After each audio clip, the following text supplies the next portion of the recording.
Hello എല്ലാവരും എന്ത് പറയുന്നു? സുഖമായിരിക്കാമെന്ന് വിശ്വസിക്കുന്നു. ഇത് മേയാണ്. ഇന്നുണ്ടല്ലോ അച്ചാലും മുച്ചാലും പണിയെടുത്ത് മടുത്ത എന്നാൽ വളരെ പ്രധാനപ്പെട്ട ഒരു വീക്കെൻഡാണ് നമുക്ക്. ഇമ്മാനുവലിൻ്റെ ബർത്ത്ഡേ വീക്കെൻഡാണ്. അപ്പം നമ്മൾ അതിൻ്റെ ഫസ്റ്റ് ഡേയിൽ പുറത്തുനിന്ന് ഫുഡ് കഴിപ്പും കാര്യങ്ങളൊക്കെ ആയിരുന്നു. സൺഡേ ആയപ്പോഴത്തേക്കിന് പിന്നെ നമുക്ക് ആകെ വിരളിയായി. തിങ്കളാഴ്ച തൊട്ട് സ്കൂൾ തുറക്കും, പിള്ളേർക്ക് സ്കൂളിൽ പോകണം, നമുക്ക് ജോലിക്ക് പോകണം. അപ്പോൾ എന്തായാലും സൺഡേ ഇച്ചിരി ഡീസൻ്റ് ആകാമെന്ന് വിചാരിച്ചു. ബർത്ത്ഡേ വീക്കെൻഡുകളിൽ നമ്മളെപ്പോഴും അത് ബർത്ത്ഡേയുടെ ദിവസം നമ്മൾ പുറത്ത് പോയിട്ട് ബ്രേക്ക്ഫാസ്റ്റൊക്കെ പുറത്തുനിന്ന് കഴിക്കാം. അതിന് പുറത്തിങ്ങനെ എവിടെയെങ്കിലും എന്തെങ്കിലും പരിപാടിക്കൊക്കെ പോകും. വലിയ കുട്ടികളായ കേക്ക് മുറി അങ്ങനത്തെ പരിപാടികളൊക്കെ ഉണ്ട്. ആൾക്കാരെ വിളിച്ച് സെലിബ്രേറ്റ് ചെയ്യുന്ന പരിപാടി തീരെ ചെറിയ കുട്ടിയൊക്കെ ആയിരുന്നപ്പോൾ ചെയ്തിട്ടുള്ളൂ. പിന്നെ അവർക്കും വലിയ താല്പര്യമില്ല. നമ്മൾ വേറെ എന്തെങ്കിലും അവർക്ക് ഇഷ്ടമുള്ള കാര്യങ്ങളൊക്കെ ചെയ്യാമെന്നുള്ളതാണ്. ഭക്ഷണം മുഖ്യം, അതിലൊരു മാറ്റമില്ല. ഇടിയപ്പം എന്ന് പറഞ്ഞാൽ ഇമ്മാനുവലിന് ഭയങ്കര ഇഷ്ടമുള്ള ഒരു ഫുഡാണ് കേട്ടോ. ചെറിയ കുഞ്ഞിലെ തൊട്ടേ ഇഷ്ടമാണ്. അതിൻ്റെ കൂട്ടത്തിൽ ചിക്കൻ സ്റ്റൂ ആണെങ്കിൽ പറയുകയും വേണ്ട. അപ്പം അല്ലെങ്കിൽ അപ്പം സ്റ്റൂ ഇതൊക്കെ ഇഷ്ടമാണ്. അപ്പം ഞാനെന്നാൽ ഇന്ന് രാവിലെ ഇടിയപ്പം ഉണ്ടാക്കാമെന്ന് വിചാരിച്ചു. എനിക്ക് പറഞ്ഞ ഒരു ഡബിൾ ഹോഴ്സിൻ്റെ ഇടിയപ്പത്തിൻ്റെ പൊടി മേടിച്ചിട്ടാണ് കേട്ടോ. അല്ലാതെ ഞാൻ പൊടിക്കണ പൊടിയൊന്നും വെച്ചുണ്ടാക്കുമ്പോൾ എനിക്ക് ഒരിക്കലും ഒക്കാറില്ല.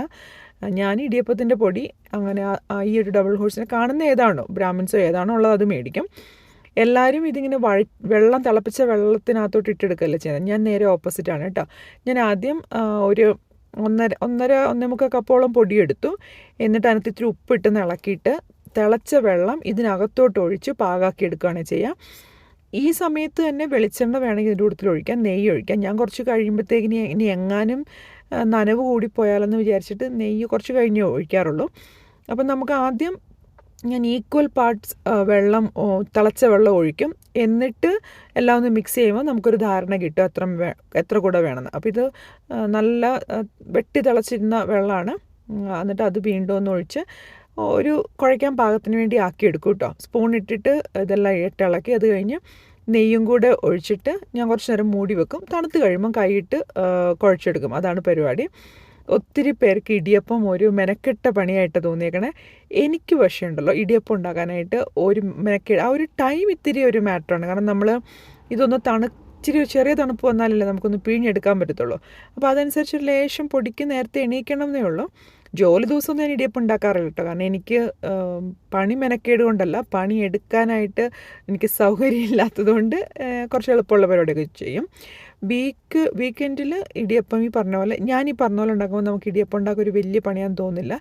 പിന്നെ ഉണ്ടല്ലോ ഇടിയപ്പം എനിക്ക് തോന്നുന്നത് അതിൻ്റെ ഏറ്റവും വലിയ ലക്ക് ഫാക്ടർ എന്ന് പറഞ്ഞാൽ അതിൻ്റെ അച്ചുണ്ടല്ലോ, നമ്മൾ ഈ പിഴിയണ ആ സാധനം നല്ലത് കിട്ടി. എന്തോ ഒരു ഭാഗ്യത്തിന് എൻ്റെ ഒരു 5-6 വർഷമായിട്ട് ഒരെണ്ണം ഉള്ളതാണ് കേട്ടോ. ഒരു കുഴപ്പമില്ല. എനിക്ക് സാധാരണ എല്ലാത്തിനും എനിക്ക് ഒരു backup plan A B C ഒക്കെ ഉള്ള. പക്ഷേ ഇടിയപ്പത്തിൻ്റെ അച്ഛന് മാത്രം ഇതുവരെ വേറൊരു അച്ച് ഇതുവരെ മേടിക്കേണ്ടി പോലും വന്നിട്ടില്ല. നല്ല സൂപ്പറായിട്ട് കുഴങ്ങനെ വരും. അപ്പോൾ പിന്നെ നമുക്ക് അതിനെക്കുറിച്ച് പണ്ടെന്നൊക്കെ പറഞ്ഞാൽ ഇടിയപ്പം ഉണ്ടാക്കുമ്പോൾ നമ്മുടെ അമ്മമാരുടെ കാലത്ത് അതിങ്ങനെ എന്തോ 2 ഹാൻഡിൽ പിടിച്ച് ഞെക്കി പിഴിയാന്നൊക്കെ പറഞ്ഞ ഒരു ഭയങ്കര പണിയല്ലേ. എൻ്റെത് വട്ടം തിരിക്കണതാണ് കേട്ടോ, പക്ഷേ എളുപ്പം വരണതാണ്. ഞാനത് നെയ്യും ഇട്ടിട്ടാണ്, ഞാൻ നേരത്തെ കണ്ടുമല്ലോ, നെയ്യും ഇട്ട് ഒന്ന് സ്പൂണിന് മിക്സ് ചെയ്ത് വെച്ചു. അത് കഴിഞ്ഞൊരു 10 മിനിറ്റ് അവിടെ കഴിഞ്ഞപ്പോഴത്തേന് ഒരു ചെറിയ കട്ടൻ ചായയൊക്കെ ഇട്ട് കൂടി തുടങ്ങി. പിള്ളേരും തോമസൊക്കെ എണീറ്റ് വന്നിട്ടുണ്ട് ആ സമയത്ത്.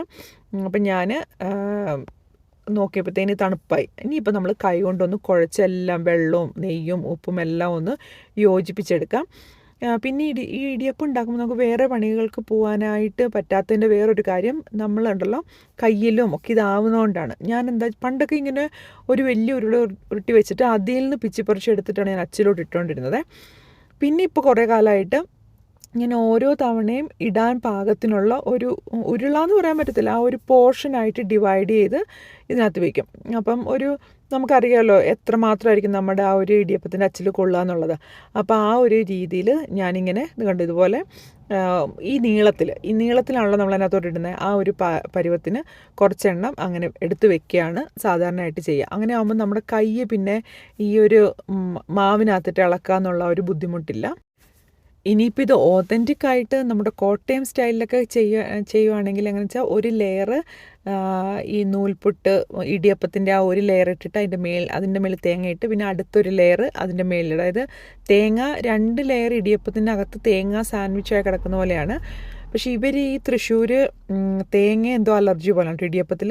ഇവരിത് വെറുതെ നൂൽപുട്ട് എന്നാണ് പറയുന്നത്. അപ്പോൾ അങ്ങനെ വെച്ചിട്ട് തേങ്ങാപ്പാലൊക്കെ ഒഴിച്ചിട്ടാണ്. നമ്മൾ പക്ഷേ കോട്ടയത്ത് എന്ന് വെച്ചാൽ നല്ല മസാല ഉള്ള ചിക്കൻ കറിയോ ബീഫ് കറിയോ മുട്ടക്കറി അങ്ങനെയൊക്കെ വെച്ചിട്ട് ആണ് കഴിക്കുക. അപ്പം നമ്മൾ വിട്ടുകൊടുക്കാൻ പാടില്ലല്ലോ. നമുക്ക് പാവം അയ്യോ എന്താ പറയുക സംസ്കാരങ്ങളൊക്കെ അങ്ങോട്ട് അസിമിലേറ്റ് ചെയ്യാമെന്ന് തോന്നുമെന്ന് പറഞ്ഞാലും പതിയെ ഫുഡിൻ്റെ കാര്യം വരുമ്പം ഞാൻ രണ്ടും ചെയ്യും കേട്ടോ. ചിലപ്പോൾ നൂൽപുട്ട് പോലെ ഉണ്ടാക്കും. അപ്പോൾ തോമസിന് തേങ്ങ ഇടുന്നത് ഇഷ്ടമല്ല. പിന്നെ അപ്പച്ചനും അമ്മച്ചൊക്കെ ഉള്ളപ്പോൾ അവർക്ക് തേങ്ങ ഇഷ്ടമല്ല. അപ്പോൾ എന്ന് വെച്ചാൽ ഒരു പാത്രത്തിൽ തേങ്ങ ഇല്ലാണ്ടും ഒരു പാത്രത്തിൽ തേങ്ങ. എനിക്കാണെങ്കിൽ ഈ ഇടിയപ്പത്തിന് തേങ്ങ കടിക്കണത് ഭയങ്കര ഇഷ്ടമാണ്. പക്ഷെ ഞാനിപ്പം അരി ആഹാരം അധികം കഴിക്കാത്തതുകൊണ്ട് എൻ്റെ മക്കൾക്ക് ആ ടേസ്റ്റ് കിട്ടണമെന്ന് ഭയങ്കര ആഗ്രഹമായതുകൊണ്ട് എങ്ങനെയാണെന്ന് വെച്ചാൽ വലിയൊരു കൂന പോലെ നൂൽപുട്ടാക്കിയിട്ട് അതിൻ്റെ മേളിൽ ഇതിട്ട് കൊടുക്കുകയാണ് ചെയ്യുക, തേങ്ങ ഇട്ട് കൊടുക്കുകയാണ് ചെയ്യുക. ഇതൊന്നും വലിയ കാര്യമൊന്നുമില്ല. പക്ഷേ ഞാൻ പറഞ്ഞതേ ഉള്ളൂ, ഒത്തിരി പേരുണ്ടാവുമല്ലോ 2 ഇപ്പോൾ ട്രിവാൻഡ്രത്ത് നിന്ന് കണ്ണൂരൊക്കെ കല്യാണം കഴിച്ചൊക്കെ പോകുമ്പോൾ ഭയങ്കര ഒരു ഷോക്കായിരിക്കും. ഞാൻ ട്രിവാൻഡ്രത്ത് പഠിക്കാൻ ഞാൻ BSc പഠിച്ചു ട്രിവാൻഡ്രം മെഡിക്കൽ കോളേജിലായിരുന്നു. ആ സമയത്ത് ഇങ്ങനെ മീനൊക്കെ വെക്കുമ്പോഴേ മത്തിക്കറിയൊക്കെ വെക്കുമ്പം കുടംപുളി അല്ലല്ലോ നമ്മുടെ വാളംപുളി ഇട്ടിട്ട് അവർ അവിടെ വയ്ക്കാം. നല്ല ടേസ്റ്റാണ് കേട്ടോ. എനിക്ക് ശരിക്കും പറഞ്ഞാൽ ട്രിവാൻഡ്രം സ്റ്റൈലിൽ മീൻ കറിയൊക്കെ നല്ല ഇഷ്ടമായിരുന്നു. പക്ഷെ ഈ കോട്ടയം ഭാഗത്ത് മീൻ വേറെ വെക്കാമെന്ന് പറഞ്ഞിരിക്കുന്നു. യൂട്യൂബൊക്കെ വന്നു കഴിഞ്ഞപ്പോഴും എനിക്ക് ഒത്തിരി പേർക്ക് ഭയങ്കര ഒരു എതിർപ്പായിരുന്നു. ഡിഫറെൻറ്റ് ടൈപ്സ് ഉണ്ടല്ലോ. നമുക്ക് തക്കാളി ഇട്ട് വെക്കുന്നവരുണ്ട്, മാങ്ങ ഇട്ട് വെക്കുന്നവരുണ്ട്, കുടംപുളി ഇല്ലാണ്ട് വെക്കുന്നവരുണ്ട് മീൻ. ഒരു ഷോക്കായിരുന്നു എന്ന് തോന്നുന്നു ഒത്തിരി പേർക്ക്. പക്ഷേ ഇപ്പം യൂട്യൂബും അല്ലെങ്കിൽ ഇങ്ങനെ കുറച്ചും കൂടെ ആ ഒരു സോഷ്യൽ മീഡിയ ഇത്രയും ഒരു കമ്മ്യൂണിക്കേഷൻ വന്നപ്പം ആളുകൾക്കൊക്കെ മനസ്സിലായി നമ്മൾ ചെയ്യുന്നത് മാത്രമല്ല മറ്റുള്ളവർ ചെയ്യുന്നതും ശരിയാണ് എന്നൊക്കെയുള്ള രീതി. എന്തായാലും പറഞ്ഞു എന്ന് വെച്ചാൽ എനിക്ക് നിങ്ങൾ ഇടിയപ്പം എങ്ങനെ തേങ്ങ ഇട്ടാണോ കഴിക്കുന്നത് പറയട്ടോ. ഇത് ഞാൻ 2 എണ്ണം കൂടെ ഇത്ര മാത്രമേ ഇടിയപ്പത്തിൻ്റെ ആവശ്യമുള്ളൂ നമുക്ക് രാവിലെ. അതുകൊണ്ടാണ് എനിക്കിതൊരു എളുപ്പപ്പണിയായിട്ട് തോന്നുന്നു. ഒത്തിരി പേര് വീട്ടിലുള്ളവർക്കും ഒക്കെ ഒരു ബുദ്ധിമുട്ടായിരിക്കും. എന്നിട്ട് ഈ ഇടിയപ്പം തുറന്നു വെച്ചിട്ട് എവിടെ പോയതാണെന്ന് ഞാൻ തന്നെ ആലോചിച്ചു. എനിക്ക് അങ്ങനത്തെ ചില പരിപാടിയൊക്കെ ഉണ്ട് കേട്ടോ. ഞാൻ എഡിറ്റ് ചെയ്യുമ്പോൾ ഓർക്കണേ ഇത് തുറന്നു വെച്ചിട്ട് ഞാനിത് തുറന്നു വെച്ചിട്ട് ഇതും അടുപ്പത്തോട്ട് വെച്ചിട്ട് മൂടി വെക്കാണ്ട് തേങ്ങ എടുക്കാൻ പോയി ഫ്രിഡ്ജ് തുറന്നപ്പോൾ വേറെ എന്തോ കണ്ടു. അപ്പോൾ അത് കണ്ടപ്പോഴത്തേക്കിനി വേറെ ഈ പറഞ്ഞ പോലെ വാഷിംഗ് മെഷീൻ്റെ ഒച്ചമറ്റോ കിട്ടുന്നു. ആ വഴിക്ക് പോയി. കുറച്ച് സമയം കഴിയുമ്പോൾ തോമസ് ഇവിടെ എന്താ ഇടിയപ്പം ഇതായതാണോ ഇതെന്താ തുറന്നിരിക്കുന്നതെന്നൊക്കെ ചോദിച്ചപ്പോഴാണ് എനിക്ക് ബോധം വന്നത്. പിന്നെ ഞാൻ ബാക്കി ഒരു ഭാഗം എഡിറ്റ് ചെയ്ത് കളഞ്ഞിട്ടാണ് കേട്ടോ. പിന്നെ അതിൻ്റെ മേളിൽ തേങ്ങ ഒന്ന് വെതറിയിട്ടു. ഇതിന് മുന്നേ ഇടേണ്ടതായിരുന്നു, പക്ഷെ കുഴപ്പമില്ല, ആവി കയറി തുടങ്ങുന്നതല്ലേ ഉള്ളൂ. അപ്പോൾ എന്തുമാത്രം കഥകളാണല്ലേ പരത്തി പറയുന്നത്. നമ്മുടെ വീഡിയോക്ക് ഇങ്ങനെയാണ് കേട്ടോ. കുറേ കണ്ടൻ്റ് ഒന്നും ഉണ്ടാവില്ല, കുറേ പരത്തിപ്പറച്ചിലുണ്ടാവും. അതൊക്കെ നിങ്ങൾക്ക് ഇഷ്ടമുള്ളവരാണല്ലോ സ്ഥിരമായിട്ട് കാണുന്നത്. ആദ്യമായിട്ട് കാണുന്നവരാണെങ്കിൽ മറ്റ് വീഡിയോസൊക്കെ ഒന്ന് കണ്ടു നോക്കിയിട്ട് ഇഷ്ടമാവുകയാണെങ്കിൽ ലൈക്ക് ചെയ്യാൻ മറന്നു പോരുത്. ഇനി സ്ഥിരമായിട്ട് കാണുന്നവർ ഇതുവരെ ലൈക്ക് ചെയ്തില്ലെങ്കിൽ ഇപ്പോൾ തന്നെ ഒരു മൊബൈലിലാണ് കാണുന്നതെങ്കിൽ പ്രസ് ചെയ്യാം. ഒത്തിരി പേര് TV-യിൽ കാണാറുണ്ടെന്ന് പറഞ്ഞാൽ എനിക്ക് മെസ്സേജ് അയക്കാറുണ്ട്. എന്താ ചെയ്യുക, നിങ്ങൾ ഒരു പ്രാവശ്യം ഒരു ലൈക്ക് തന്നാൽ എനിക്ക് വലിയൊരു സന്തോഷമായിരിക്കും. അതൊക്കെ പോട്ടെ. ഇനിയിപ്പം നമുക്ക് ആ ഇടിയപ്പം ആവണ സമയത്ത് ഇപ്പോഴത്തെ ഇതിൽ ഞാൻ കുക്കറിൽ സ്റ്റ്യൂ വെക്കാമെന്ന് വെച്ചു. അപ്പോൾ കുറച്ച് വെളിച്ചെണ്ണ ഇട്ടു. വെളിച്ചെണ്ണയ്ക്കകത്തോട്ട് ഒരു ഇച്ചിരി ചെറിയ കറുവപ്പട്ട, ഗ്രാമ്പൂ, ഏലക്ക ഇട്ടു. അതൊന്ന് പൊട്ടി വന്നപ്പോൾ ഇഞ്ചി വെളുത്തുള്ളി ഇട്ടു, ലേശം സവോള ഇട്ടു. അപ്പോൾ ഇതൊക്കെ എൻ്റെ ബാക്കിൽ ഇവിടെ ഇതൊക്കെ അരിഞ്ഞ് ലൈനായി അരിഞ്ഞ് തന്നുകൊണ്ടിരിക്കുന്നുണ്ട് കേട്ടോ. അപ്പോൾ ചിക്കൻ ചെറിയ കഷ്ണമായിട്ട് അരിഞ്ഞിട്ട് ഞാൻ ഈ വെളിച്ചെണ്ണയിൽ ഒന്ന് മിക്സ് ചെയ്യും. അപ്പോൾ ആ ഒരു പിങ്ക് കളറുണ്ടല്ലോ അത് മാറിയിട്ട് ഒരു ചെറിയ വൈറ്റിഷ് കളറിലോട്ടൊന്ന് വരാനാണ്. കുക്കറിലിട്ട് അടിച്ച് വേവിക്കാറുണ്ട്, പക്ഷെ എന്നാലും ആ പിങ്ക് മാറി വൈറ്റ് ആയിക്കഴിഞ്ഞാൽ കുറച്ചും കൂടെ എനിക്ക് തോന്നുന്നത് ഇങ്ങനെ അലുത്ത് പോകാത്ത പോലെ തോന്നും. അത് ആ ചിക്കൻ അങ്ങനെ ആ ഒരു കളറൊക്കെ മാറി വന്നപ്പോഴത്തേനും ഞാൻ ചെറുതായിട്ട് അരിഞ്ഞിട്ടുള്ള ഉരുളക്കിഴങ്ങും ക്യാരറ്റും കൂടി ഇട്ടു. അതും ഈ പറഞ്ഞ പോലെ ഞാനിങ്ങനെ ഇൻസ്ട്രക്ഷൻ കൊടുത്തിട്ടുണ്ട്. ആദ്യം എന്തരിയണം, രണ്ടാമത് എന്തരിയണം എന്നൊക്കെ ഉള്ള രീതിയിൽ പ്രയോറിറ്റി ഒക്കെ സെറ്റ് ചെയ്ത് വെച്ചിട്ടുണ്ട്. നമുക്കാരെങ്കിലും അരിഞ്ഞു തരാനായിട്ടുണ്ടെങ്കിൽ ഇപ്പോൾ ഈ പറഞ്ഞ പോലെ എന്ത് എളുപ്പമല്ലേ. ശരിക്കും തൊലി കളയുക, അരിയുക, കഴുകുക എന്ന് മാത്രമല്ല അടുക്കളയിൽ ഒരു കമ്പാനിയൻ ഉള്ളത് നല്ലതാണ്. ചിലപ്പോൾ എനിക്ക് ആരും ഇല്ലാത്ത ആട്ടോ ഇഷ്ടം. ആ ഒരു ഒറ്റയ്ക്ക് ഇങ്ങനെ കാര്യങ്ങൾ ചെയ്യില്ലേ, ഹെഡ്ഫോണൊക്കെ വെച്ച് ചെയ്യുന്ന, അതും ഇഷ്ടമുള്ള ഏർപ്പാടാണ്. അപ്പം ഞാൻ ഇതിനകത്ത് തേങ്ങാപ്പാൽ പറഞ്ഞ പോലെ മാഗിയുടെ തേങ്ങാപ്പാലാണ് ഉപയോഗിക്കുന്നത്. അപ്പോൾ അതിന് 1-ാം പാൽ 2-ാം പാൽ 3-ാം പാലൊന്നും ആക്കാത്തതുകൊണ്ട് ഞാൻ എന്താ വെച്ചാൽ വെള്ളം കൂട്ടി അങ്ങോട്ട് ഉണ്ടാക്കും. അപ്പോൾ ആണെങ്കിൽ അതിനെ ഞാൻ മൂന്നാം പാൽ എന്നുള്ള രീതിയിൽ, രണ്ടാം പാൽ എന്നുള്ള രീതിയിലിടും. എന്നിട്ട് ഞാൻ കുറച്ച് കുക്കറിലിട്ട് അടിക്കാമെന്ന് വെച്ചു കേട്ടോ. അതിൽ ഇത്തിരിയും കൂടെ കുരുമുളക് ഒരു ടേസ്റ്റിന് കൂട്ടി. വേറെ പച്ചമുളകൊന്നും ഇട്ടിട്ടില്ല. ഇനി പച്ചമുളക് കടിച്ചു എന്ന് പറഞ്ഞിട്ട് ഇനി ബർത്ത്ഡേക്കാർക്കൊന്നും വിഷമം വേണ്ടെന്ന് വിചാരിച്ചു. കുക്കറിലിട്ടിട്ട് ഒന്നോ രണ്ടോ അടിച്ചാൽ തന്നെ റെഡിയാവും. കാരണം ചിക്കൻ ചെറുതായിട്ടാണല്ലോ നമ്മൾ അരിഞ്ഞേക്കണത്. അത് കഴിഞ്ഞിട്ട് അതിൻ്റെ ഏറ്റവും അവസാനം നമ്മൾ നാളികേരത്തിൻ്റെ പാലൊഴിക്കാം, മാഗിയുടെ പാലൊഴിക്കാൻ ഇച്ചിരി കുറുക്കി എടുത്തിട്ട് ഒഴിക്കും. ഞാനെപ്പോഴും ഇൻസ്റ്റപ്പോട്ടിലാണ് കേട്ടോ ചെയ്യുക ഇതൊക്കെ. പക്ഷേ ഇന്നിപ്പം മുന്നേ പറഞ്ഞ പോലെ കുക്കറിൽ ചെയ്യാനൊരു മോഹം.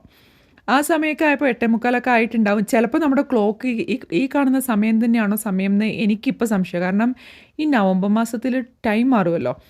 അപ്പം പല ക്ലോക്കും പല സമയമായിരിക്കും. ഇപ്പം 8:45 അല്ലെ 7:45 എന്താ ഒരു സമയമായിട്ടുണ്ട്. അതാ ഇടിയപ്പം റെഡിയായി. ഇങ്ങനെയൊക്കെ എടുക്കുമ്പോൾ കൈ പൊള്ളാണ്ട് നോക്കണം കേട്ടോ. തീ ഓഫ് ചെയ്തില്ലെങ്കിൽ നല്ല ആവി വരുമല്ലോ. ഞാൻ ഈ പാത്രം ഉണ്ടല്ലോ, നമ്മുടെ ഇതിന് പറഞ്ഞ പേരെന്താ, ചൂടാറാത്ത ഒരു പാത്രം, കാസറോൾ അല്ലേ, അത് നമ്മൾ കഴിഞ്ഞ വർഷം നാട്ടിൽ വന്നപ്പോൾ മേടിച്ചാണ്. ഇതുപോലൊരു അബദ്ധം എനിക്ക് പറ്റാനില്ല. ഞാൻ നോക്കുമ്പം 3 എണ്ണമാണ് കാണുന്നത്, അതിൻ്റെ പ്രൈസും. അപ്പോൾ ഞാൻ എന്തായാലും 3 എണ്ണം ആണെങ്കിൽ നമുക്ക് ചോറ് വെക്കാം, കറി വെക്കാം എന്നൊക്കെ വെച്ച് ആക്ച്വലി ഇത് യൂസ് ചെയ്യത്തേ ഇല്ലായിരുന്നു. പക്ഷേ നമുക്ക് എനിക്ക് തോന്നുന്നത് ആരെങ്കിലുമൊക്കെ വരുമോ, അല്ലെങ്കിൽ ചപ്പാത്തിയും നമ്മൾ ഉണ്ടാക്കാറില്ലല്ലോ, അതുകൊണ്ട് അല്ലെങ്കിൽ നമ്മുടെ ബ്രേക്ക്ഫാസ്റ്റൊക്കെ കറക്റ്റ് ഉണ്ടാക്കും. അപ്പോൾ നമുക്ക് മിച്ചം അങ്ങനെ വരാറില്ല. പക്ഷേ ഉണ്ടെങ്കിൽ നല്ലതാണെന്നുള്ള രീതിയിൽ മേടിച്ചപ്പോൾ എന്താ ഉണ്ണിപ്പാത്രങ്ങൾ എന്ന് പറഞ്ഞാൽ കുഞ്ഞു പാത്രമായിപ്പോൾ. ഇതുപോലെ എന്താ ഓൺലൈൻ പർച്ചേസിൻ്റെ ഒരു ഇതാണ്. നമുക്ക് ആ സൈസിനെ കുറിച്ച് സ്വന്തമായി ഓൺലൈനിൽ വിൽക്കുന്നവരുടെ കുഴപ്പമില്ല കേട്ടോ. മേടിക്കുന്ന എനിക്ക് സൈസ് നോക്കി മേടിക്കാൻ അറിയാത്തതുകൊണ്ട് പറ്റിയതാണ്. ഞാൻ മെയിൻലി ഷോപ്പിൽ പോയി മേടിക്കുന്ന ആളാണ്. എനിക്ക് കാണണം, തൊട്ട് നോക്കണം, തുറന്ന് നോക്കണം, മണത്ത് നോക്കണം, തുണിയൊക്കെയാണ് ടെക്സ്ചർ നോക്കണം, അങ്ങനത്തെയൊക്കെ കുറച്ച് പ്രശ്നങ്ങളുണ്ട്. പ്രശ്നമല്ല, ഓരോരുത്തരും ഓരോ തരത്തിലാണല്ലോ. പക്ഷെ തോമസിന് അങ്ങനെയല്ല. തോമസ് എന്താണോ ഉദ്ദേശിക്കുന്ന ആ സാധനം ഓൺലൈനിൽ നിന്ന് കിട്ടും. തോമസിൻ്റെ ഒരു ക്യാരക്ടർ എന്ന് പറഞ്ഞാൽ നടക്കാത്ത കാര്യങ്ങൾ നടത്തി എടുക്കുക എന്നുള്ള ഒരു ഇതാണ്. ഞാൻ കുറച്ചും കൂടെ എളുപ്പം നോക്കുന്ന ആളാണ് കേട്ടോ. നടക്കില്ല എന്ന് തോന്നി ഞാനവിടെ ഇട്ടിട്ട് പോകും. ഈ പർച്ചേസിൻ്റെ കാര്യത്തിലും അങ്ങനെ തന്നെയാണ്. എനിക്കിങ്ങനെ നല്ല തൊട്ടും പിടിച്ചുമൊക്കെ നോക്കി മേടിക്കണം. ഇതിനൊപ്പം തന്നെ എഗ്ഗും ഉണ്ടാക്കുന്നുണ്ട്. ഇതെല്ലാം കൂടെ എനിക്കല്ല, ഞാൻ ഇടിയപ്പം കഴിക്കില്ല, കുറച്ച് സ്റ്റൂവും കഴിക്കും, ഒരു എഗ്ഗ് കഴിക്കും. എല്ലാവർക്കും ഓരോ എഗ്ഗ് എന്നുള്ള രീതിയിൽ എഗ്ഗ് വെറുതെ എന്താ പറയുക, ഉപ്പും കുരുമുളകും മാത്രമേ ഇട്ടുള്ളൊരു ബുൾസൈ പോലെ. ബുൾസൈ ആണ് ഈ നിമിഷം. പക്ഷേ ഒരു 2 മിനിറ്റ് കഴിയുമ്പോൾ ഞാൻ അങ്ങോട്ട് പൊട്ടിക്കും. എനിക്കത് അറിയത്തില്ല, എന്തോ ഒരു ഒബ്സഷൻ പോലെയാണ്. ഞാനത് പൊട്ടിക്കാതിരിക്കാൻ ഇവർ മാക്സിമം നോക്കട്ടെ. ആരുടെയും കണ്ണ് തെറ്റി അപ്പം തന്നെ അത് പൊട്ടിക്കും. പൊട്ടിക്കാമെന്ന് മാത്രമല്ല, ഞാൻ വലിയൊരു കൊലച്ചതിയും കൂടെ ചെയ്യും. ഇതിനെ ഫ്ലിപ്പ് ചെയ്ത് കഴിഞ്ഞാൽ പിന്നെ ഇത് ബുൾസൈ അല്ലല്ലോ, മുട്ട പൊരിച്ചതുപോലെ ആവില്ലേ. ഈ ബുൾസൈയൊക്കെ ഉണ്ടായി വന്ന സമയത്ത് നല്ല പാകത്തിനായി കേട്ടോ നമ്മുടെ സ്റ്റൂവ്. ആ തേങ്ങാപ്പാലൊക്കെ നന്നായിട്ട് പറ്റി ഒരു പിങ്കിഷ് കളറിലോട്ട് വന്നിട്ടുണ്ട്. പിന്നെ നമ്മുടെ 1-ാം പാല് ഇതിനകത്ത് ഒഴിക്കുക. 1-ാം പാലെന്ന് വെച്ചാൽ എന്താ, കുറുകി ഒരു സ്പൂൺ പൊടിയും കൂടി ഇട്ട് നല്ല കുറുക്കി എടുത്തു. ഇതാണ് 1-ാം പാല്. ഞാൻ കുറച്ച് വലിച്ച് നീട്ടി പറയുന്നത് എനിക്ക് തന്നെ തോന്നുന്നുണ്ട്. ഞാൻ അങ്ങനെ ആണ് കേട്ടോ. പൊതുവേ എൻ്റെ സംസാരം നല്ലോണം വലിച്ച് നീട്ടി തന്നെയാണ്. അപ്പം കുറേ പേർക്കൊക്കെ അത് ഇഷ്ടമാണ്. നമ്മളിപ്പോൾ ഓരോ വീഡിയോസൊക്കെ കാണുമ്പോൾ നമുക്ക് ഇഷ്ടമുള്ള ടൈപ്പ് സ്റ്റൈലൊക്കെ ആണെങ്കിൽ തുടർന്ന് കാണുമല്ലോ.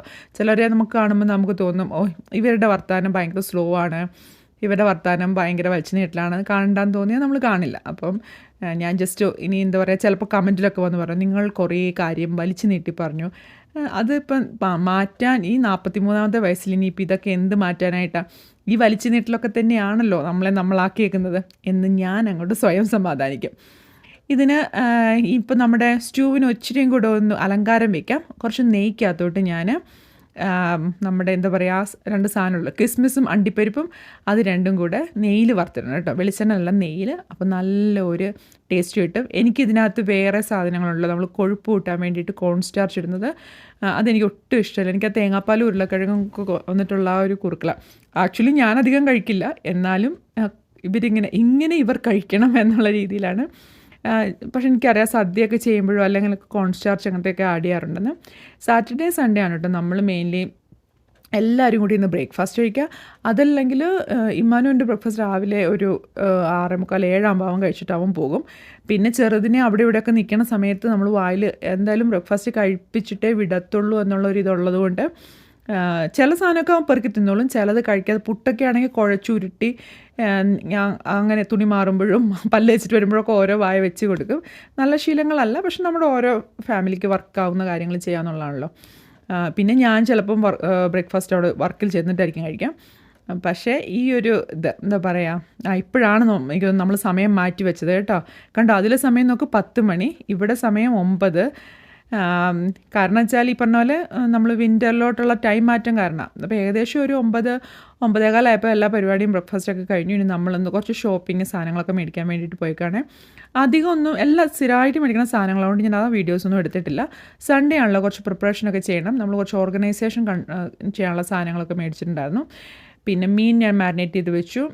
ഈ ഒരു ഇത് കഴിഞ്ഞ പ്രാവശ്യം സാമ്പാർ ഉണ്ടാക്കിയപ്പോൾ മിച്ചം വന്ന കഷ്ണം അതുപോലെ ഞാൻ ഫ്രീസറിലോട്ട് എടുത്ത് വെച്ചാണ്. നമ്മൾ ഫ്രിഡ്ജിൽ വെച്ച് നാശമാക്കുന്നതിനെക്കാട്ടിൽ ഫ്രീസറിൽ വെച്ചാൽ നല്ല ഫ്രഷ് ആയിട്ട് തന്നെ ഇരിക്കും. അതുപോലെ തന്നെ ബീൻസ്, ഇത് മാറിപ്പോയി. ഈ ഒരു സമയത്തുള്ള കുറേ ആക്ടിവിറ്റീസാണ് കേട്ടോ. ചിലപ്പോൾ അതിൻ്റെ ക്ലിപ്പ് അങ്ങോട്ട് മാറിപ്പോയിണ്ടാവും. ബീൻസ് കുറച്ച് നേരം ഞാൻ കഴുകാനായിട്ട് വെള്ളത്തിൽ ഇട്ട് വയ്ക്കും. അത് കഴിഞ്ഞ് പിന്നെ 2 പ്രാവശ്യം റണ്ണിങ് വാട്ടറിൽ കഴുകിയെടുക്കും. നമുക്കൊരു വെജിറ്റബിൾ കട്ടർ മേടിച്ചിട്ടുണ്ട്, ചെറുതായിട്ട് അരിയാൻ പറ്റുന്നത്. അപ്പം എനിക്കത് ഇഷ്ടമല്ല കേട്ടോ. തോമസ് ആണ് അതിലരിയുക. അപ്പം ഞാനെന്നാൽ ഇന്ന് അരിയാൻ തുടങ്ങാം, ബാക്കി ഓരോരുത്തരും ഓരോ പണിയിലാണല്ലോ എന്ന് വെച്ചപ്പോഴത്തേക്കും തോമസ് പറഞ്ഞു ഓഫർ ചെയ്തു ഞാൻ അരിഞ്ഞ് വെക്കാമെന്ന്. അപ്പം ഞാൻ ഇന്ന് ഞായറാഴ്ച ഒരു ഉച്ചയോട് അടുപ്പിച്ച് വെക്കണ കുറച്ച് കാര്യങ്ങൾ ഈ ഞായറാഴ്ചയും തിങ്കളാഴ്ചയും കൂടെ യൂസ് ചെയ്യാനാണ് കേട്ടോ. നമ്മൾ പിള്ളേർ, പ്രത്യേകിച്ച് ആൺകുട്ടികളൊക്കെ ഉള്ള അമ്മമാർക്കറിയാം, അവർ നന്നായിട്ട് ഭക്ഷണം കഴിക്കാൻ സ്റ്റാർട്ട് ചെയ്ത് കഴിഞ്ഞാൽ പിന്നെ നമ്മൾ കുറച്ച് ദിവസത്തേക്കൊക്കെ അന്ന് വെച്ച് ഭക്ഷണം പാകം ചെയ്യുന്നതിൽ വലിയ കാര്യമില്ല. അപ്പം മാത്രമല്ല ഞാൻ പിന്നെ ഈവനിങ്ങിലാണ് കുക്ക് ചെയ്യുക. അപ്പോൾ എല്ലാം അരിഞ്ഞ് വെക്കാറില്ല. വെക്കുന്നതുകൊണ്ട് തെറ്റുള്ളതുകൊണ്ടല്ല, ഇനി അരിഞ്ഞ് വെക്കേണ്ട അവസ്ഥ വന്നാൽ ഞാനത് ഫ്രീസറിലോട് എടുത്ത് വയ്ക്കും. ഇപ്പം നമുക്ക് സമയമുണ്ട്, അതുകൊണ്ട് വന്നു കഴിഞ്ഞാലും പെട്ടെന്ന് അരിയാൻ. ചിലപ്പോൾ ഞാൻ എന്താ ചെയ്യുന്നത് വെച്ചാൽ ഓൾറെഡി കടയിൽ നിന്ന് അരിഞ്ഞ് പ്രിപ്പയർ ചെയ്ത സാധനങ്ങളുണ്ടല്ലോ, ബീൻസ്, ചേന, അങ്ങനെയൊക്കെ അരിഞ്ഞ് റെഡിയാക്കി നമുക്ക് മേടിച്ച് കൊണ്ട് ഫ്രീസറിലോട്ട് തന്നെ വയ്ക്കാം. അങ്ങനെയും ചെയ്യാറുണ്ട്. അപ്പം തോമസ് അപ്പം എനിക്ക് ബാക്കി ബീൻസൊക്കെ അരിഞ്ഞ് തരാം, എന്തൊക്കെ അരിയണമെങ്കിൽ പറഞ്ഞോളാം പറഞ്ഞപ്പോൾ ഞാൻ വിചാരിച്ചു എന്നാൽ ബാക്കി കുറേ പണികളൊക്കെ ക്യാച്ചപ്പ് ചെയ്യാമെന്ന്. അപ്പോൾ നമുക്ക് എന്താ പറയുക, നമ്മൾ വീഡിയോ കാണുന്ന പൊതുവേ ഉള്ള സാധാരണക്കാരായ അമ്മമാരും അല്ലെങ്കിൽ വർക്കിംഗ് മദേഴ്സ്, ചെറിയ പെൺകുട്ടികളുണ്ടല്ലോ, അങ്ങനെയുള്ളവരും കാണാറുണ്ട്. ചില കമൻസൊക്കെ ഞാൻ കാണാറുണ്ട്. അപ്പോൾ നമുക്ക് സാധാരണയായിട്ട് ഇങ്ങനെ റോബോട്ടിക്കായിട്ട് പറ്റില്ല. നമുക്കൊരു പ്ലാൻ ചിലപ്പോൾ ഉണ്ടാവും. ഇന്ന് നമുക്ക് വാഷ്റൂം കഴുകണം, തുണി അലക്കണം, അത് ചെയ്യണം, ഇത് ചെയ്യണം എന്നൊക്കെ. അങ്ങനെയൊക്കെ വിചാരിച്ചു നമ്മൾ വീട്ടിൽ വരുമ്പോഴേക്കും ചിലപ്പോൾ നമ്മൾ ഭയങ്കര ക്ഷീണം. അതല്ലെങ്കിൽ പിള്ളേരെന്തെങ്കിലും ഒരു കേസും കൊണ്ടുവന്നു, അല്ല അവർക്കൊരു പ്രൊജക്റ്റ് ചെയ്യാനുണ്ട്, അതല്ലെങ്കിൽ നമുക്ക് ഫ്രണ്ട്സ് ആരെങ്കിലും വിളിച്ചു വന്നു, അങ്ങനെ ചിലപ്പോൾ നമ്മുടെ കാര്യങ്ങളൊക്കെ അങ്ങോട്ടും ഇങ്ങോട്ടും മാറിപ്പോവും. അപ്പം ഞാൻ ഒരു കാലഘട്ടത്തിൽ എനിക്ക് ഭയങ്കര സ്ട്രെസ്സായിരുന്നു കേട്ടോ. ഞാൻ ഉദ്ദേശിക്കുന്ന കാര്യങ്ങൾ ചെയ്തില്ലെങ്കിൽ അത് നമ്മുടെ ആ ഒരു ഏജിൻ്റെയും ടൈം മാനേജ്മെൻറ്റ് അറിയാൻ വയ്യാത്തതിൻ്റെയൊക്കെയാണ്. പിന്നെയെന്ന് വെച്ചാൽ തോമസ് പൊതുവേ ചില്ലാണ് കേട്ടോ. തോമസ് എന്ന് പറഞ്ഞാൽ നമ്മളെല്ലാവരും ഇപ്പോൾ ശ്വസിക്കുന്നുണ്ട്, എല്ലാവർക്കും ഫുഡുണ്ട്, എല്ലാവരെയും ഹെൽത്തി ആയിട്ടിരിക്കണം, പിന്നെ നമ്മളെന്തിനാണ് വിഷമിക്കുന്നതെന്നുള്ള ഒരു ആറ്റിറ്റ്യൂഡാണ്. അപ്പോൾ അങ്ങനെ നമ്മൾ ആ റിജിഡിറ്റി നമ്മുടെ കുറയും. നമ്മൾ ശരിക്കും കുറച്ച് റിലാക്സ്ഡ് ആയിട്ടുള്ള ആൾക്കാരുടെ കൂട്ടത്തിൽ ജീവിതം കണ്ടിന്യൂ ചെയ്യുമ്പോൾ. അതുകൊണ്ടപ്പം ഞാൻ വീക്ക് ഡേയ്സിലാണ് മെയിൻലി അലക്കും കാര്യങ്ങളൊക്കെ ചെയ്യുക. പക്ഷേ ഈ വീക്ക് ഡേയിൽ പറ്റിയില്ല. പക്ഷേ ഈ വീക്ക് ഡേ നമുക്ക് ഭയങ്കര ഫണ്ണായിരുന്നു, നമ്മൾ വേറെ പല കാര്യങ്ങളും ചെയ്തു. അപ്പം സാറ്റർഡേ സൺഡേ ചെയ്യാമെന്ന് വിചാരിച്ചു. ആ ഫ്ലെക്സിബിലിറ്റി നമ്മളോട് തന്നെ കാണിക്കുന്നതും ഒരു വലിയ കാര്യം തന്നെയാണല്ലോ. അവിടെ പ്രാണവേദന ഇവിടെ വീണവായന എന്ന് പറഞ്ഞ പോലെ ഒരു വശത്ത് കൂടെ അരിച്ചിൽ നടക്കുമ്പോൾ ഞാൻ കുക്കിംഗ് സ്റ്റാർട്ട് ചെയ്തു കേട്ടോ. അപ്പോൾ ബീൻസ് നമ്മൾ ചെറുതായിട്ട് ആദ്യം കടുക് പൊട്ടിച്ചു, ബീൻസൊക്കെ ഇട്ട് അതിനകത്ത് കുറച്ച് വെളുത്തുള്ളിയും ഉള്ളി ഇട്ടുണ്ടായിരുന്നു. ഏറ്റവും അവസാനം ഞാൻ ജീരകമൊന്നും ഇപ്പോൾ ഇവർക്ക് ഇഷ്ടമല്ല, അപ്പം ഞാൻ അവസാനം തേങ്ങ ഒന്ന് അരയ്ക്കാന്ന് പറഞ്ഞാൽ അരയ്ക്കല്ല, ചതച്ച് നല്ല നൈസായിട്ട് ചതച്ചിട്ട് വെന്തതിനകത്തിടും. ഇതൊരു ഭയങ്കര വെന്ത് അവിഞ്ഞു അങ്ങനെ കുഴഞ്ഞിട്ടില്ല ബീൻസ്, ഒരു ചെറിയ ഒരു കറുമുറുപ്പുണ്ടാവും. അപ്പം എന്താ പറയുക, ഒരു സാലഡ് ഇതായിട്ട് ഞാൻ വർക്കിൽ നാളെ കൊണ്ടുപോവുക ചെയ്യുമ്പം ഇതൊരു ബൗൾ എടുക്കുകയാണെങ്കിൽ എനിക്ക് ആ ഒരു ചെറിയൊരു ക്രഞ്ചിനെസ് ഉണ്ടാവും. ആ ഒരു പരുവത്തിലാണ് കേട്ടോ ബീൻസ് ഓരോ റെഡിയാക്കി വെക്കണത്. അപ്പോൾ നമ്മൾ ടിപ്പിക്കലി ഉണ്ടാക്കുന്ന സാധനങ്ങളൊക്കെ ഈ പറഞ്ഞ സാമ്പാർ, അവിയൽ വല്ലപ്പോഴും. അപ്പോൾ ഈ സാമ്പാറിനകത്തിടുന്ന മുരിങ്ങക്കോൽ മാത്രം സെപ്പറേറ്റ് ഫ്രോസണായിട്ട് കിട്ടുന്നതാണ് കേട്ടോ. ഫ്രോസൺ മുരിങ്ങക്കോൽ പുറത്തുള്ള നമ്മൾ നാട്ടിലൊക്കെ ആണെങ്കിൽ നല്ലോണം മുരിങ്ങക്ക കിട്ടുന്നവരാണെങ്കിൽ തീർച്ചയായിട്ടും അത് കഴുകി ഒന്ന് ഉണക്കിയിട്ട് മുറിച്ച് ഫ്രീസറിൽ വെച്ചോളൂ കേട്ടോ. ഫ്രഷ് എന്ന് പറഞ്ഞാൽ അപ്പം പറിച്ചതുപോലെ ഇരിക്കും. അല്ലെങ്കിൽ വാടിപ്പോവില്ലേ മുരിങ്ങക്കോല്. പിന്നെ ഞാനൊരു പപ്പടം, അപ്പോൾ സാമ്പാറും പപ്പടവും ഈ ഒരു ഇതും കൂടെ ആയി. അപ്പോൾ അന്നേരം ഇന്ന് അതിന് ചോറുണ്ണാം. ബാക്കി കാര്യങ്ങളൊക്കെ പതുക്കെ പതുക്കെ ചെയ്യാമെന്നുള്ള രീതിയിലാണ് പരിപാടികൾ. പപ്പടം നമ്മൾ ഇവിടെ ഒരു ഇന്ത്യൻ നമ്മുടെ മലയാളക്കടയിൽ നിന്ന് തന്നെ മേടിച്ചതാണ്. പക്ഷെ നമ്മൾ നാട്ടിൽ വെക്കുമ്പോൾ ആ ഒരു സോഫ്റ്റ് ആവുന്ന കുറച്ച് നാൾ നമ്മൾ ഫ്രിഡ്ജിലും അല്ലെങ്കിൽ പുറത്തൊക്കെ ഇരിക്കുമ്പോൾ പപ്പടം പഴകുന്നതുകൊണ്ടാണെന്ന് തോന്നുന്നു ആ ഒരു നാടിൻ്റെ ഒരു ടേസ്റ്റ് കിട്ടാറില്ല. അല്ലേ തന്നെ നമ്മളിപ്പം 10-20 വർഷമായിട്ട് നാട്ടിൽ നിന്ന് പോന്നിട്ട് നാടിൻ്റെ ടേസ്റ്റ് എന്ന് പറഞ്ഞാൽ ശരിക്കും എൻ്റെ മമ്മിയൊക്കെ എപ്പോഴും പറയും കേട്ടോ, നീ ഇപ്പോഴും 2006 നിൽക്കുക, നാട് ബഹുദൂരം മുന്നോട്ട് പോയി എന്നുള്ള രീതിയിൽ. അപ്പം അത് എന്തായാലും എനിക്ക് തോന്നും കേട്ടോ, അത് ഭയങ്കര ഒരു കോമഡിയാണ്. നമ്മൾ വന്ന സമയത്തെ ഒരു ചിന്തയാണ് നമുക്ക് നാടിനെക്കുറിച്ച് എപ്പോഴും ഉള്ളത്. ഞാൻ കുറച്ച് ചിക്കൻ മാരിനേറ്റ് ചെയ്ത് വെച്ചിട്ടുണ്ട്. സാധാരണ ഉപ്പും കുരുമുളകും ചിക്കൻ മസാലയൊക്കെ ഇട്ടിട്ട് ചീര തോമസ് അരിഞ്ഞ് തന്നിട്ടുണ്ടായിരുന്നു. ബ്രോക്കോളിയും ക്യാരറ്റും അരിഞ്ഞു. ഒരു വൈകുന്നേരം സമയത്തോടു കൂടി ഇതെല്ലാ കറികളും റെഡിയായി. ഇത്രയും കറികൾ കാണുമ്പോൾ മീനൊക്കെ പൊരിച്ചു, ചിക്കൻ പൊരിച്ചു. ഇത് കാണുമ്പോൾ പിന്നെ നമ്മൾ ഒരു കപ്പളങ്ങ മേടിച്ചല്ലോ, അത് ഉണ്ടാക്കി. ചീര തോരൻ വെച്ചു. ഇത് കുറേ ദിവസത്തേക്കൊന്നുമില്ല കേട്ടോ. നാളെ രാവിലെ ഇഡ്ഡലിക്ക് സാമ്പാർ അങ്ങോട്ട് തീരും. ഇന്ന് വൈകിട്ട് നമ്മൾ ചപ്പാത്തി പൊറോട്ട എന്തിനാണ് തീരും. ബ്രോക്കോളിയുടെ തോരൻ ഇവർക്ക് ഭയങ്കര ഇഷ്ടമാണ്. അതൊരു രണ്ട് പേർക്കൂടെ ഓരോ നേരം കഴിക്കാനുള്ള തോരനേ ഉള്ളൂ. പക്ഷേയൊക്കെ റെഡിയായി വന്നാൽ നാളെ നമ്മൾ വർക്ക് കഴിഞ്ഞ് വരുമ്പം നേരെ പാത്രത്തിൽ നിന്ന് എടുക്കുക, കഴിക്കുക. ചിക്കൻ ഞാൻ എയർ ഫ്രയറിലുണ്ട്, മിക്കവാറും ബേക്ക് ചെയ്യുക. അറഞ്ചം പുറഞ്ചം പണിയൊക്കെ കഴിഞ്ഞപ്പോൾ 6:45. ഇനിയിപ്പം കുറച്ച് സ്കിൻ കെയറും കുളിയും അത്താഴമൊക്കെ കഴിഞ്ഞാൽ പിന്നെ നമുക്ക് കിടക്കാൻ സമയമായി. അപ്പോൾ ഇന്നത്തെ വീഡിയോയുടെ അവസാനിപ്പിക്കുകയാണ്. Bye bye, take